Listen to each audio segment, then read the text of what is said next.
In Islam, God is not a father.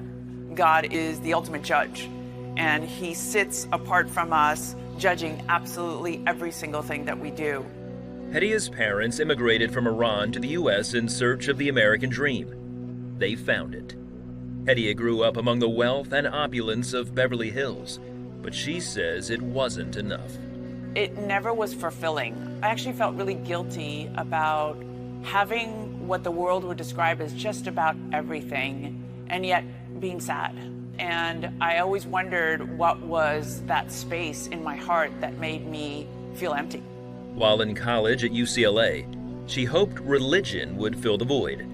Her dad pushed her to Islam, and her boyfriend took her to a local mosque.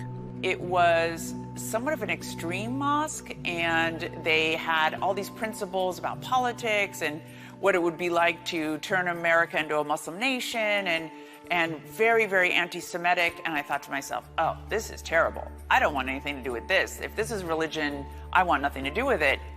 Repulsed by Muslim extremism and still wanting to know God, she joined a different branch of Islam called Sufism.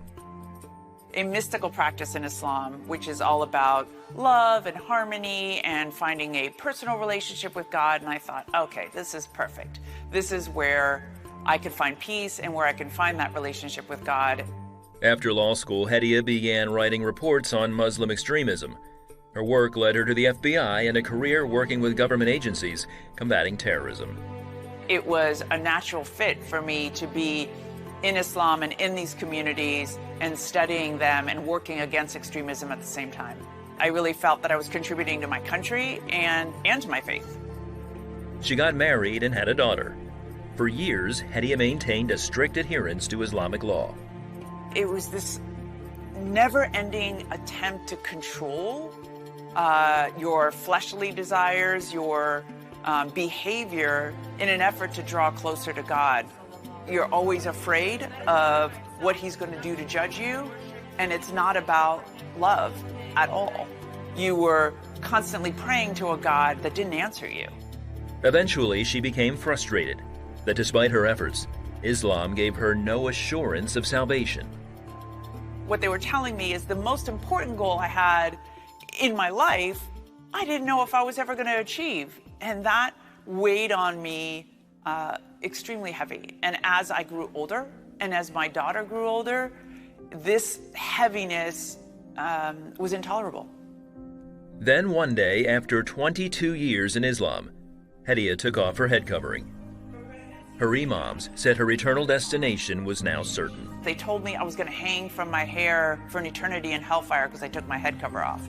So despite the uncertainty of not being promised salvation, because I had done this one thing to decrease my external religiosity, they said I was going to spend an eternity in hellfire, and that was unacceptable. And I left Islam. It was devastating. It was devastating. I felt that I had no bearings underneath me. I felt really, really lost. Hedia longed to have God in her life. While online, she watched a video of a Christian pastor who spoke about having a relationship with God through Jesus. She was moved and confused. Soon after, she prayed a desperate prayer. I was on my knees. I was in ritual prayer form of Islam, down with my head on the ground and just crying and saying, can you please reveal yourself to me, because I am so utterly confused on who you are. And it was in one of those prayers in my bedroom that I audibly heard the voice of Christ. And he said, Hedia, it's me. And it was extraordinary. To this day, I can tell you as if it happened yesterday. I knew from that moment on, I would never be the same. She continued watching the pastor online and started reading the Bible. The Bible came alive, as the Quran never did.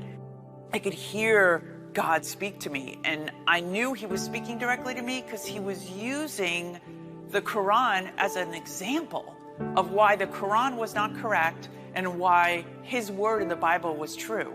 I got to a point where I was like, I have to accept that Jesus is Lord. I have to accept that he has saved me. And I was praying one day, and I just felt the Lord say to me, daughter, you don't have to be afraid anymore.